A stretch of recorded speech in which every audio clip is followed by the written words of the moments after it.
Assalamu alaikum. Hello, guys. My name is Fatima Garba. Welcome to season 1, episode 1 of the Never Fully Understood podcast.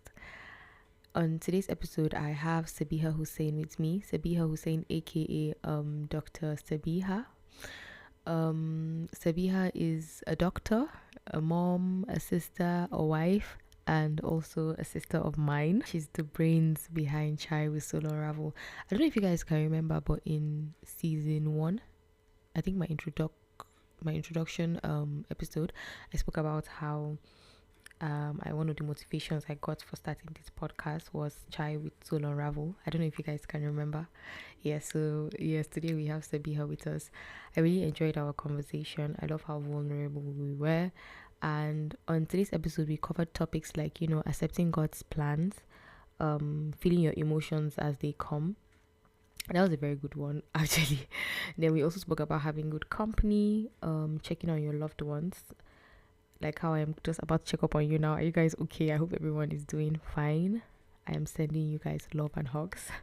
And then we also spoke about, happiness, finding happiness, like how do you attain happiness. Those were the topics we spoke about. I really hope you guys enjoyed this episode, and welcome back, guys. Welcome back. I wish I was able. I wish I'm like able to see you guys. If I was able to see you guys now, just like give everyone warm hugs and like, oh, welcome back, yay! Anyway, I hope you guys enjoyed this episode, and please leave us feedback on Apple Music. Just make sure you give us like 5 stars. Drop a comment on Spotify. You can also drop comments, like any comments you drop on Spotify. I am able to see them, like especially like what you think of the episode and all. I'm able to see it. Just me. Just me. I'm the only one able to see it. And I really, really love all the messages you guys drop for. Please share this podcast around all your social media platforms, your friends, tell them. And yeah, I hope you guys enjoyed today's episode. Hi, Sabeeha. Hi, Fatima. How are you? I'm good. But like, seriously, how are you? I'm okay, I guess. I'm busy, I'm occupied, I have so many things on my plate, and I'm stressed and tired and exhausted, but I am grounded. I know that there's a reason why I'm doing the things I'm doing, and I know when it's becoming too much for me and I need to take a step back and rest. So I try to balance my time, my activities with times in between where I refill my cup so that I don't feel burnt out and, tapped out. So to be honest, I'm busy, but I'm happy and I'm healthy and I'm good, alhamdulillah. Basically, you're fine. I'm fine. Yeah, so like, but like seriously, guys, like, how often do you ask yourself like how you are? How often do you ask the people around you? Like, can you just tell us like the importance of checking up on people and asking them how they are? I mean, we live in a world where people just do things with a lot of superficiality, right? Especially nowadays with just superficial acquaintances with social media. You feel like you know everyone and what's happening in everyone's lives, and to be honest, just because you see someone on social media and they're able to post memes and funny stuff does not mean that their life is going well or their life is perfect or whatever. Sometimes social media is an escape for a lot of people. So at least the people that are close to you, your people that you've chosen to be in your corner, it's good to be vulnerable with them, and it's good to allow them to be vulnerable with you. When you ask people how they are, be actually willing and ready to hear the response of how they actually are doing. And when they just give you, I'm fine, oh, alhamdulillah, you should be able to ask deeper if they don't seem to be doing well, because sometimes people just need to be prompted to actually tell. Yeah, 100%. Like, sometimes there's so much underneath the I'm fine. To be very honest, yes. So like, Sabeeha, what would you define as true happiness? Like, do you think that we could be truly happy? I started discovering and finding happiness when I stopped thinking of happiness as a destination, as a goal. I'm going to reach here and I'll be happy, It was always, when I'm done with school, I'll be happy. When I get married, I'll be happy. You know what? When I have a kid, I'll be happy. When I get a solid job, I'll be happy. When I make my first $1 billion, I'll be happy. But there are lots of pockets of happiness along the day, not even along the year, to be honest, along the day, if you're willing to look for them. Happiness is not a destination. Happiness is a feeling. It's finding things to be happy and grateful for. No matter how dark you think your tunnel is, there is something that is a form of light. You just have to be able to look for it, to be able to hold on to that light and like hold on to it. Sometimes when you're in a very dark place, that little light is the only thing that you can hold on to.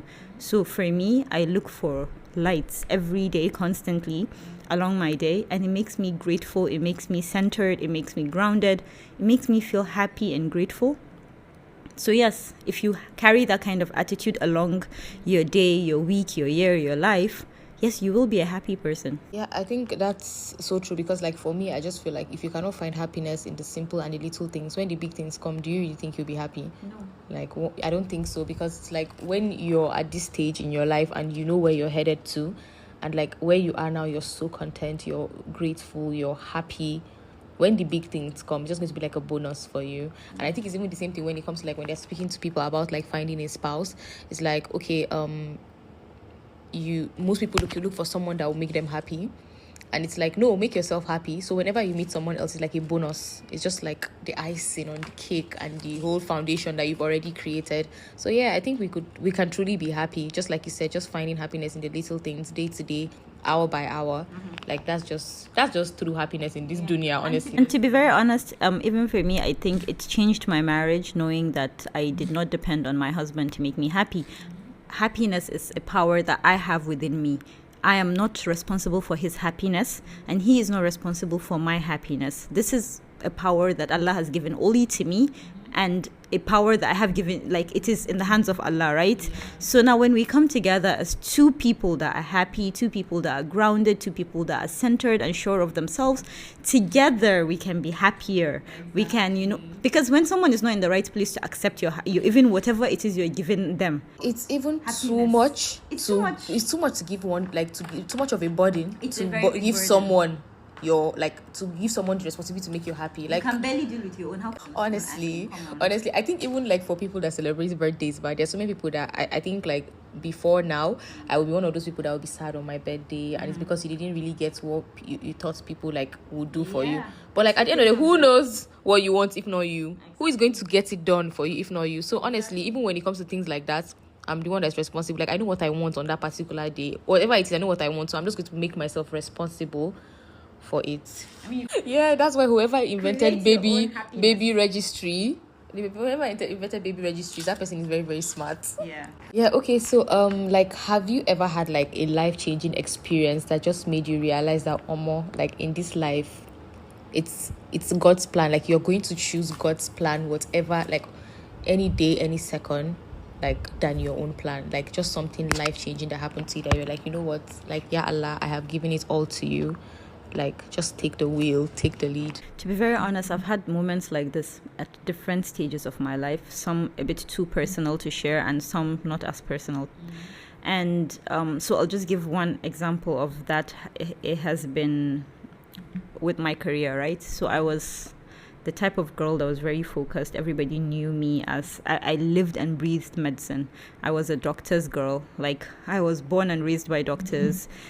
I was in medical school to become a doctor, right? And my dad is a nephrologist, my mom is an OBGYN, I was going to become the next pediatrician or the next psychiatrist. It was, everything was written down to the T and dotted all the I's. I was ready for my life after medical school. So we graduated in April 2018. We came back to Nigeria. I rested for a bit. We were supposed to write our MDCN exams in October. So we prepared. There was this program in National Hospital. I joined with my friends. We had a group. We did study groups. We did everything together, And then in September, when we went for registration for the MDCN exams, they didn't allow me to write the MDCN exam. And the reason was because I had a D in maths in my WAEC. And because of the D in maths in my WAEC, they said I was not qualified for the MDCN exams. Now, this didn't make any sense to me because when I went to university, the school that I went to is accepted and accredited in Nigeria. So I believe that whatever their qualifications, their intake criteria was, and they saw me worthy of that, and they gave me admission, that means Nigeria has accepted that they have different criteria for different universities, right? So in Sudan, what they did was they would do a cumulative of your results and then your average, right? They didn't do this maths, physics, chemistry, biology. Like, yes, they would just put all these subjects together and how's your average in general, right? So they have like a mark. So when they converted to the Sudanese system, for example, we were doing fine. So that was how I was able to get admission in relations to my transcript, my WIAC. They looked at everything together, right? And then I got admission. And then now you're telling me 7 years later, I went to medical school. I never had any issues. I was a good student. I was above average student, right? And then now you're telling me that I cannot practice medicine in Nigeria because of maths of SS3. You know, so they said that I had to write WIAC again. And now this is September. Which WIAC will I write now in September? The next MDCN exam was going to be in, I think, March. There is no WIAC between September and March. So that means I'm not eligible for the next MDCN exam again. The next MDCN exam I'll be eligible for would be 2019 November. So my mates went ahead. I stayed behind. I did my WIAC all over again. The result, I think that was April, May, June, July, you know. I registered for the next exams, which was for November. And I wrote the exams and I passed the exams. But that 2 years that I was at home, it was one of the darkest times for me because I was, as I said, a doctor's girl. Like everything, my whole life was centered and revolved around medicine. And that is another thing, another point that I will make. But anything that you put and you center yourself to other than Allah, it will break you. And Allah has shown me multiple times in my life when I hold on to something too much, Allah takes it away from me. And I falter and then I fall back on Allah, you know. Yeah. So now when people see how I am now and I don't hold on to things like that anymore, is because Allah has shown me multiple times that there is nobody I can center myself to other than Him. No one. My parents, my husband, my child, no one. My career, nothing, right? And this was when, in that 2 years, it was very dark for me. I was very low. I was depressed.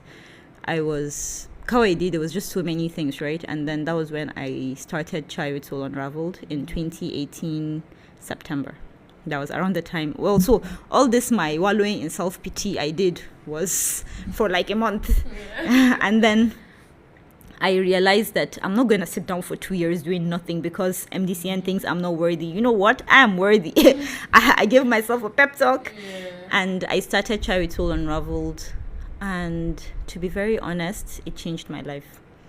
And that was when, now looking back, I know that Allah stopped me in my, like, with breaks, because He needed me to do something.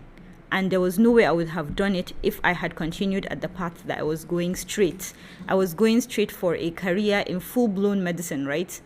And I would not have been able to consider something like Chai with Soul Unraveled if I had gone ahead and done my MDCN at that point and everything. But because Allah stopped me, He gave me the opportunity to start this. I mean, I was the only person doing something like this at the time. Where I came up with the idea from, it's just something I woke up one day and I decided this is what I want to do. How? Well, how did you think of it? Where? You know, like that. I started.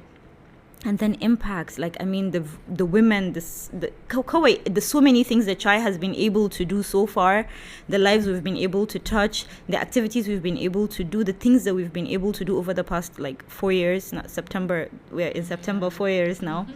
Subhanallah, like, it warms my heart. And I think that really with this, I have found a purpose for myself. And I feel like the fulfillment I probably would not have gotten with medicine, I am getting in this. And now, I mean, alhamdulillah, I was able to write my MDCN exam. I'm able to now do both because I had almost 2 years to start that one, grow it to a particular level, and then I was able to continue with my medicine.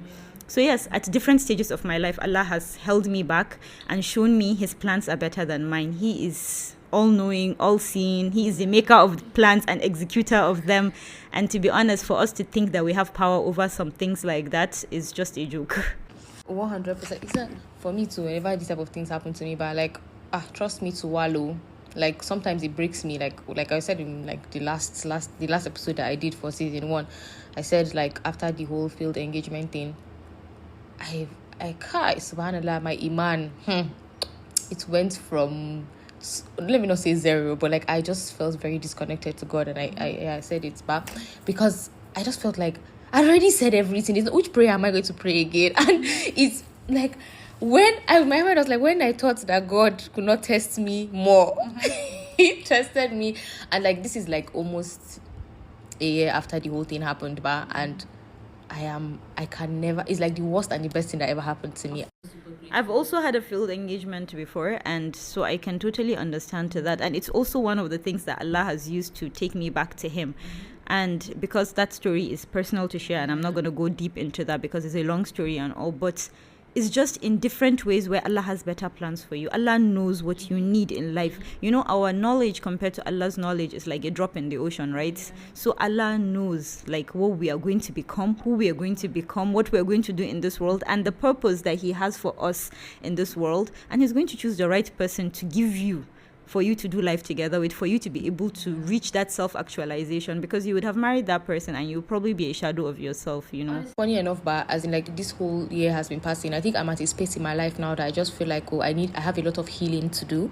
And alhamdulillah, I didn't go through with that marriage, because not only would he have been a problem to me, I would have also been a problem to him, because now I'm just really trying to like understand myself and know myself. And it's like, was that even really what I wanted?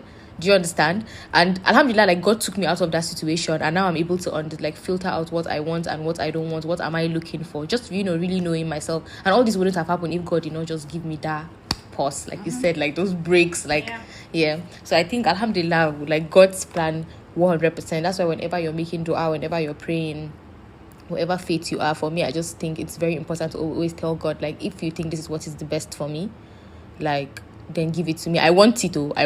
But if you think it's not good for me, then make me understand and just don't give it to me. Because when it comes, especially when it comes, it's going to make me sad, then what's the point? Yeah. So like you said when it happened to you, it took a month to like just take a break and wallow and be sad and everything. So like that means, do you really think it's okay for us to just sometimes just take a break and feel what you're feeling, feel the sadness of what happened to you? Because whatever it is that happened to you, you're not a robot, you're a human being. You surely feel, even if you understand that it's Allah's plan. Like sometimes it takes a while. Like for me, it took a while. I had to like wallow and everything. So like, how do you feel about like just taking a step back and just being sad? I mean, we are humans and we have human emotions, and emotions demand to be felt. Any emotion that you do not address is going to come back bigger. I always believe in dealing with emotions. I believe in processing emotions, filtering them out, taking what needs to be taken out of it, because there's always lessons to be learned from emotions as well. Sometimes hurt and anger is a very good place for growth. Rock bottom is a place for you to pivot yourself up, So I personally believe in allowing myself to feel my feelings, and the only difference is from how I used to feel my feelings before and how I feel my feelings now is the fact that I have more faith, alhamdulillah. So I feel my feelings in trust of Allah now. I mean, before I would be free falling and I feel like my heart is going to come out of my throat and I'm just zampashi, literally I'm going to burst out of like everything feels like I'm on fire, right?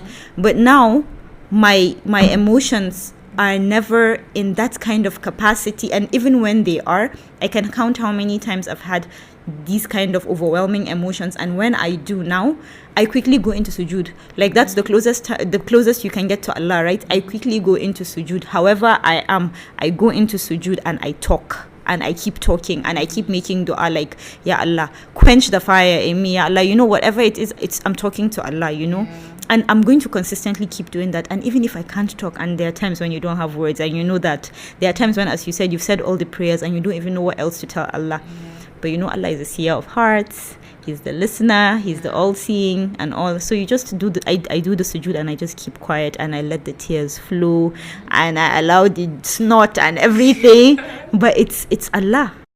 Because sometimes, but when I wake up for tahajjud, like I don't have anything else to say. I'll just cry.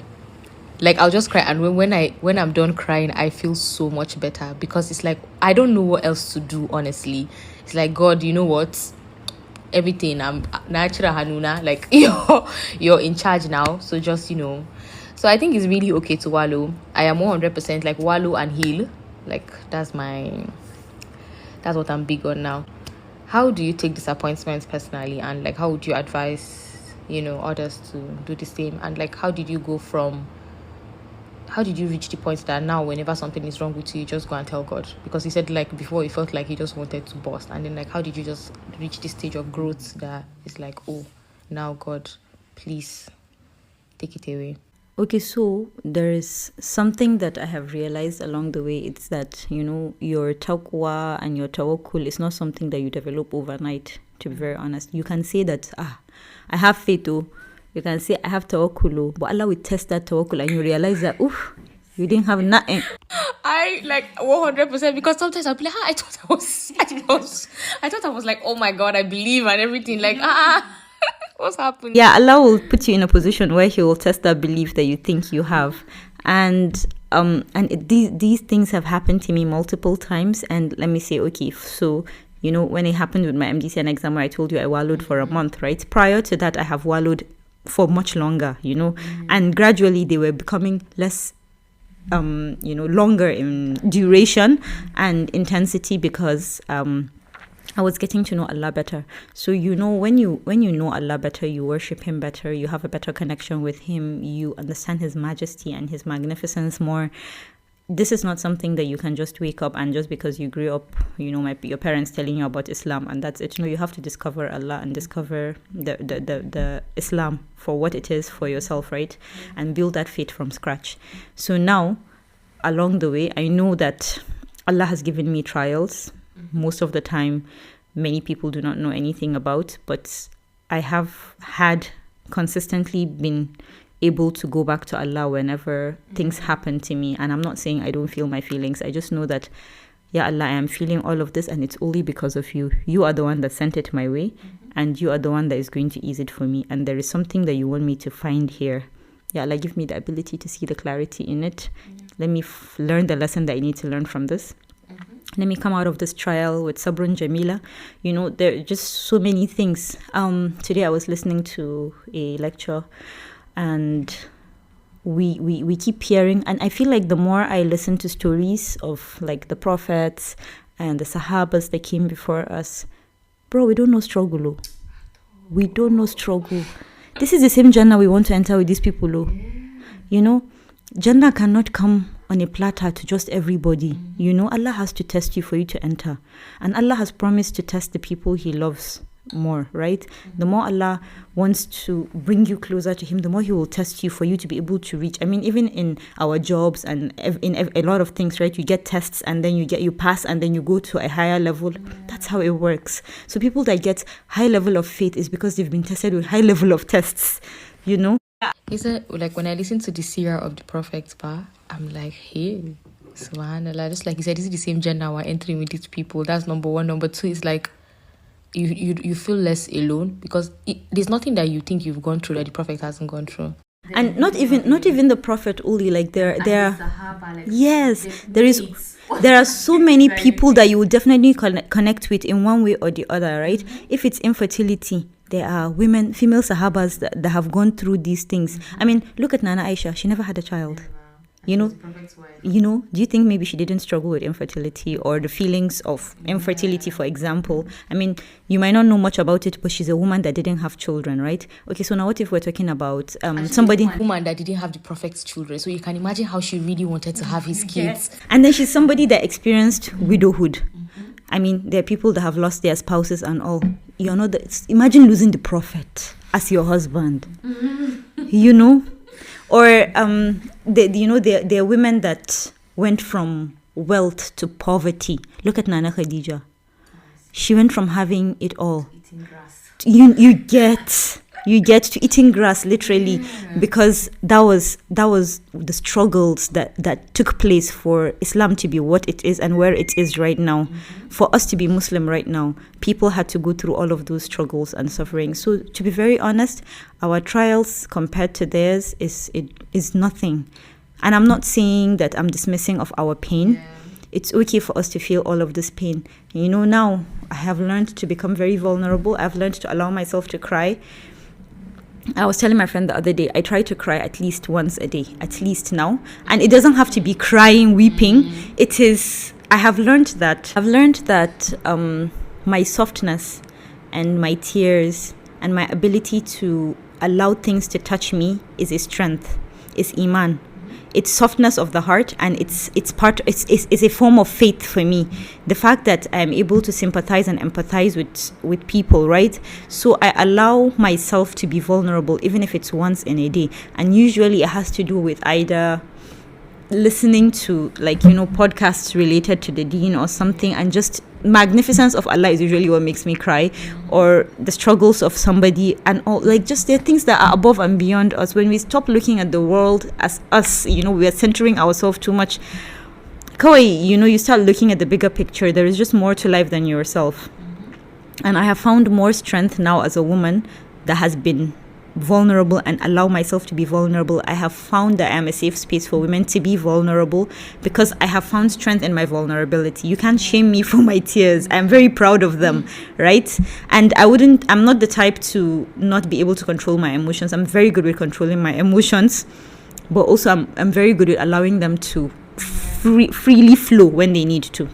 Yeah, so I think that covers the question. Just like what would you advise other people, personally, how to take disappointments? I think for me, what you said now is something I can actually just practice, just following your advice. But do you have any other thing you want to add? Yeah. Honest, the difference between a punishment and a test from Allah is how we deal with it, right? That's what Yasmin Mujahid said. She said it's how you deal with it, because sometimes when you see Allah sending trials your way, you keep thinking, is Allah punishing me? But the difference between punishment and a trial is how you deal with it. Now, if you take it as a punishment and you don't turn to Allah and all of that, then Allah is punishing you. He has not given you the beauty of His presence and His and the feeling of peace and tranquility in you, right? But when you take something as a trial and you anchor yourself to Allah, then it's a trial and you will come out of it with flying colors, inshallah. And I'm not saying people don't cry. The Prophet Muhammad used to cry a lot. He grieved a lot. I mean, there is a prophet that went blind from crying. Literally, anything that you're looking for, but there are people that have gone through things like that. The Prophet Muhammad grieved Nana Khadija so much. He grieved he grieved the loss of his grandchildren, the loss of his children as well. He kept losing his sons as well. There's just so many things, so many instances where the prophets used to grieve, where the Sahabas also felt pain. And the story of Sayyidina Ali when he lost Nana Fatima. There's just so many stories out there. But how you come out of it is the difference. Are you centering yourself to Allah? Are you believing in Allah? Are you not questioning Allah? You can't just use the words and say it. You have to believe it in your heart. And I'm not saying you're not going to feel all the feelings that you need to feel, but you have to also remember that there is a reason why Allah is sending it your way. And try and look for the lights that I said earlier. There is always a light. No matter how dark you think your life is, there is always, always, always a light. Even if the little light that you can find is I am still breathing. That is your light. Yes. It is still light. Because Allah can take away the breathing also if He wanted to, right? So there is always light. Yeah, I think that even also brings us to our next question. For what I said earlier on, for me, how I felt my hardship, my test, it broke me down to a point that I wasn't feeling connected to God anymore. So what do you have to say to people that feel too depressed, to pray, or maybe they are praying and they're not making dua? What do you have to say? You can say it, and I'll just add on that, what I did. Okay, so for me, that is an aspiring psychiatrist, that I am very, very pro mental health. And see, there is a difference between being sad from whatever life's trials there is and being mentally ill, right? So that's feeling of when you are so low that you cannot even come out of it at all. There is no light. You're not seeing any light, and you feel like someone is pressing you down deeper and deeper and deeper. Ask for help. Seek help. Accept help when it comes your way. Sometimes it is not a matter of whether you have faith or you don't have faith. It is an illness. You cannot will away diabetes. You cannot will away malaria or liver function problems, liver problems, right? Or kidney issues. Why don't you will yourself to have dialysis? Let your kidneys just function. Same way you cannot will away mental illnesses. Now, I'm not trying to say that anybody that feels sad is mentally ill, right? There is a spectrum, and that's why you should look into seeing professionals, right? They will tell you where you're falling on the spectrum and give you the right help you need. I personally have struggled with depression for a very long time, and there were times when it got bad enough that I had to be on medication for years. And up till now, I get lows, like low lows, right? But now I have grown so much that I'm able to recognize my lows as they're coming, and I'm able to put things in place to deal with them. I'm able to make my schedule become flexible. My family members, I'm able to get support from everyone around me. I'm able to deal with it better now compared to how I used to be able to deal with it. I have a better support system. My parents are very supportive. My husband is very supportive. My friends are. And even for me, for myself, to be very honest, I have come a very, very long way. I am able to navigate it better. Now I have not been on medication for some years, and I come out of my lows on my own because I have a better structure in place on how I deal with myself, and I'm able to do all the countless things that I do despite living with depression. So, and I'm not saying that if it gets so bad, I'm not going to be able to go back on medication. I'm not scared of medication. Medication saves lives. Yeah.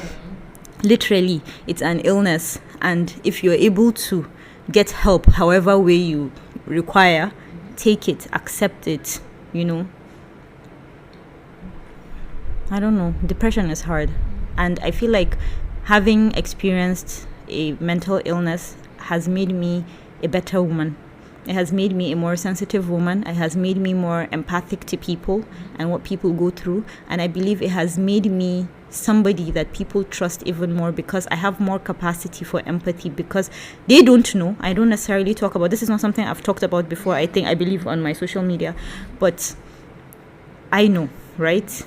And I believe Allah sent it my way because He had plans for me in my life, and it will play a role in how I will be as a woman in general, as a safe space provider, as a psychiatrist in the future. In so many capacities, I needed to taste it. I needed to experience it, for me to be able to help people even more. I think like you've literally said it all. For me, my number one thing would definitely be ask for help, because I think when it happened to me, I was just going, right? But I knew something was wrong, and I didn't want to burden like the people around me. I just didn't want to be that person that was just always talking about her problems. When I and like you said, it felt like I was going down this really dark hole, and I was able to identify, and I was like, oh my God, if I don't get help now, I would be in trouble. Like I remember I called my auntie, and that was like the first time I was really talking to someone about it. And like now I'm really just learning myself again. Like I said earlier on, I'm going to start therapy, and I'm really excited about that. And I'm able to identify. For me, I think my main problem is I get overwhelmed very easily. Like now, so I'm able to even just identify all these things, and it's very important for you to be able to identify when you're in trouble. Like I'm like, oh my God, mentally I'm not okay. Like I know that I'm not okay, and I need help. Like I need to just take care of myself. So I think it's important for you to understand. First of all, you just need to like sit down with yourself and ask yourself, like, are you okay? Once you realize that you're not okay, just ask for help. Like if you can get help, then you should get help, because some of these things you think you can deal with it alone, but you cannot. Like you cannot. Prevention is better than cure, and that's why we keep talking about mental health, not mental illnesses, because you can't neglect something and expect it to work for you when problems come. I don't know if you get, right? So like it's like preventive medicine. So we talk about exercise, healthy eating and all of that. These are good lifestyle changes for the body in general, right? They're tips also for mental health optimization, so that it reduces your chances or risks for developing, for example, mental illnesses. Kisa, what I told myself earlier on, but I was like, I need to get help because I don't think I have the time to be depressed. Because I know what because I know that once it becomes really, really bad, it's going to become very, very bad. And it will not only affect me, it will affect people around me. And I'm like, I don't have time for this. I need to work on this now. Because I know if I keep letting this thing. And the funny thing is that once you're able to, like you said, like the prevention and everything, if you're taking care of yourself, it's easier for you when you get tested by Allah. It's easier for you to pass the tests that you get. Like, it's easier for you to pass the tests that you get from God. Like, when things come to break you, already your mental health is already kind of in place. Than for you, you're already going through your stuff. And then, like, you're already going through what you're going through. And then something now happens again. Like, it will break you. Yeah. So, like, always seek for help. Do you really, like, I know some people that will go through stuff, and it's like, they rather just suppress the emotions. Like, they rather suppress the emotions than for them to go through it. And I personally, I'm of the opinion that it's worse. I think it's very important for you to deal with stuff. And I think in Arewa, Nigeria, like, so many of us, when I say so many of us, like, there's a lot of people that are not healed.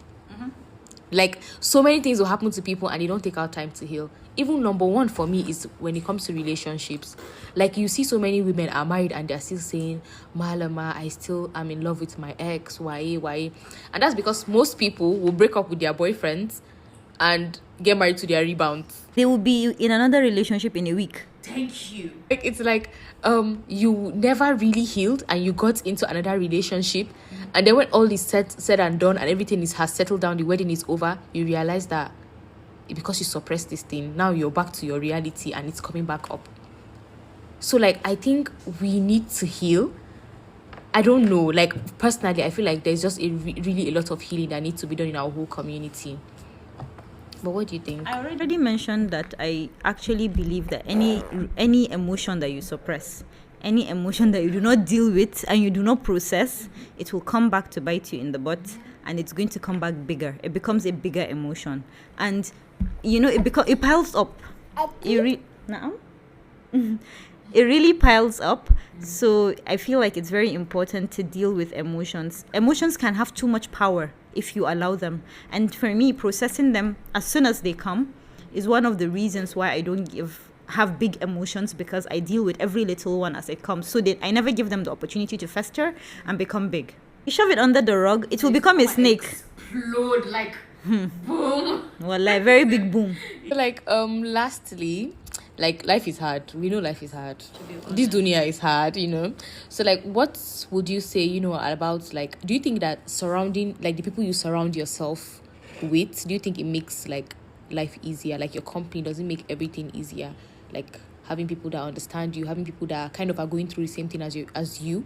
Like, do you think, like, people that are just, like, big on things that you're big on, do you think, like, it makes your growth easier? To be very honest, I'm big on companionship.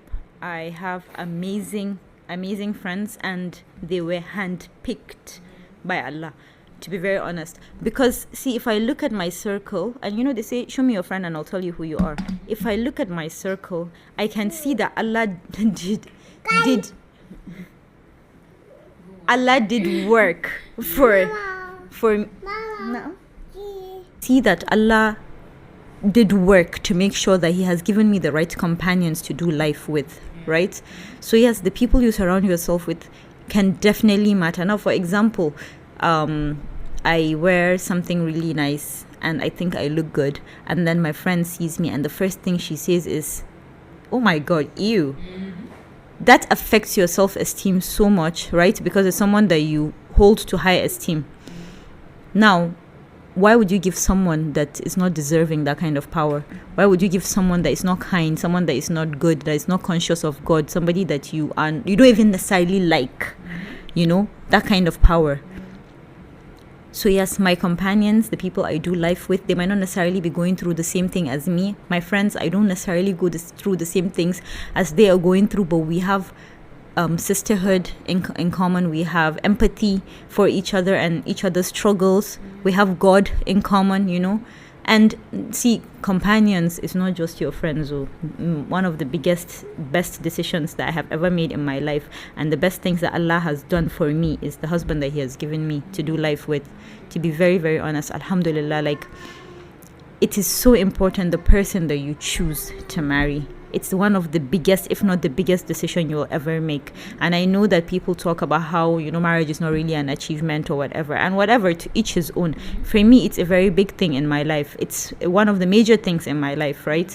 And marriage can make or break me. I know. I'm big on family. So if I marry someone that's going to break me, then, but I marry someone that uplifts me, someone that anticipates my needs, someone that is constantly there for me, someone that picks me up, lifts me up, someone that supports me, listens to me, and I'm able to do the same for him, someone that allows me to fly. Because I am a very big person in general, right? I'm constantly everywhere doing a lot of things. And I need someone to ground me, and at the same time I need someone to allow me to fly, to be able to reach my maximum potential. And I am with someone that has no desire to put me in a cage, because it's just so beautiful, to be honest. And that's why I talked about the failed engagement thing earlier. Alhamdulillah. But there are situations that that it's a train wreck about to happen, and you can literally see it coming to collide, right? And Allah just diverts it away. And He has better plans for you. He has beautiful plans for you. And so the person you choose to marry, to do life with, is one of the biggest decisions. So please take your time to do it. Choose wisely. Everybody, to be honest, pray. And to be honest, put yourself and your best interest at heart when you're choosing the right spouse. Like the things you want for your life, have goals. Don't only look short term, look long term.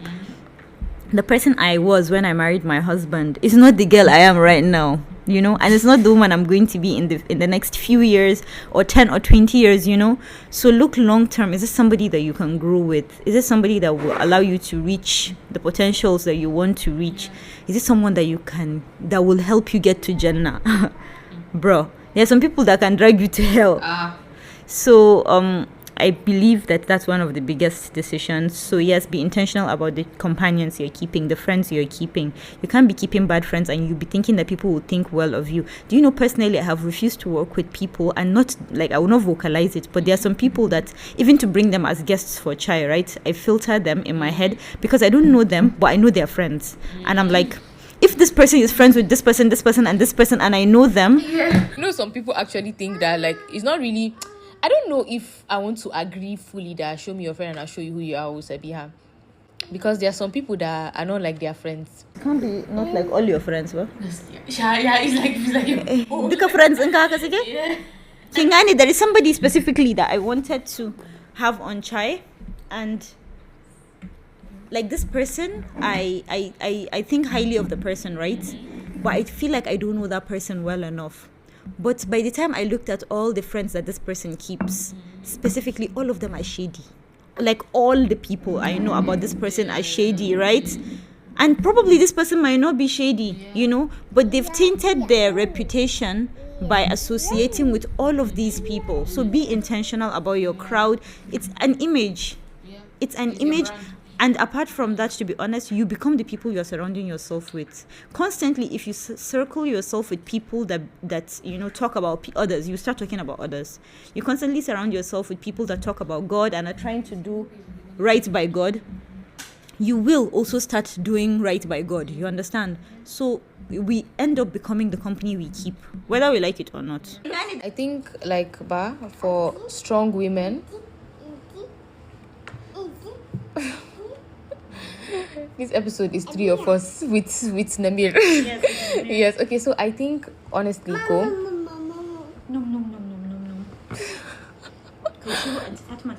I think I think when it comes to even choosing spouses, for strong women, you also need a strong man that can able to take all your excesses, things that, because I keep praying, yeah Allah, please protect me from men that are only strong within weak women.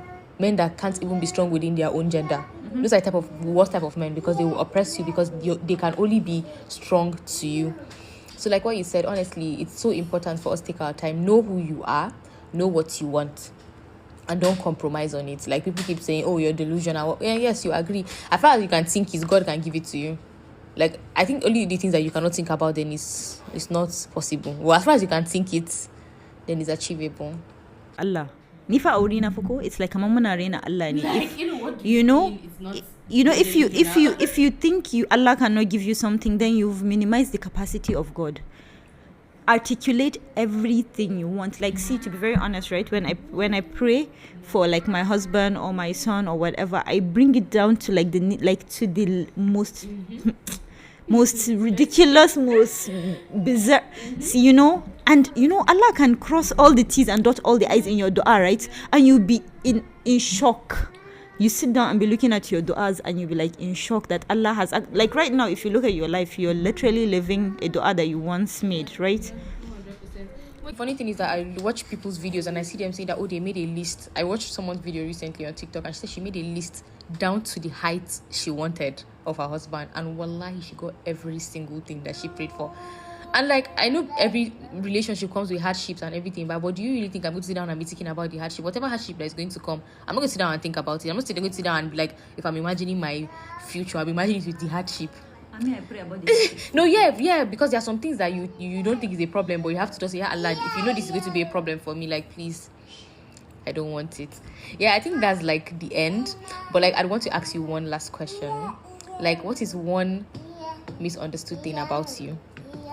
So I guess it's what you said, maybe probably about people might think I have figured out my life. Please excuse my son. Yes, our background music.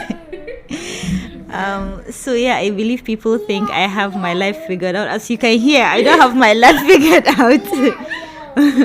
I am just a young woman that is trying, to be honest. And that's one thing I can give myself, is that I try. I try to show up for myself. I try to show up for people. I try to educate myself so that whenever I make decisions for myself, my family, I do it from a place of knowledge. I don't vibe. Now I am very intentional about my life, about the reason why I'm on this earth, and I don't vibe anything anymore. Whatever decision I make now, even if it's not, I'm not in the best of Iman, I know that it was still not from a place of vibes, and inshallah, no, I don't do that anymore. I'm very intentional about it.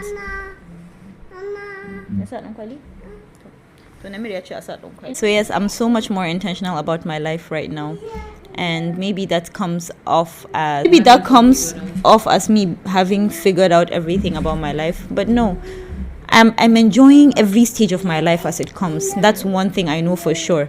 When it passes, it has gone, and I don't wallow in, oh my God, I remember when I used to be skinnier than this. I don't. I enjoy every phase of life, every phase of parenting, or every phase of marriage, every phase of my body, every phase of my career, everything. When the time comes, I'm worish a look at when we move to the next one, let's enjoy it. When old age comes, I'll enjoy my wrinkled body as it is, So, and at this stage I am in my life right now, this is the stage where I'm figuring out a lot of things. I'm trying my hand at different things, and people that have followed me for a long time know that Soul Unraveled has unraveled multiple times. I have lost and found myself multiple times. I have dabbled and touched in different things, from businesses to just so many things.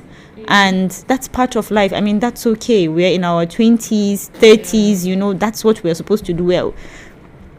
We're not supposed to be adults now. I beg. Aren't you adult would say 40 to a I thought that's all. Thank you so much. Thank you for having us. Nam, come and say bye-bye. Bye-bye. Bye. Bye-bye. Mwah. Kamusu. Mwah.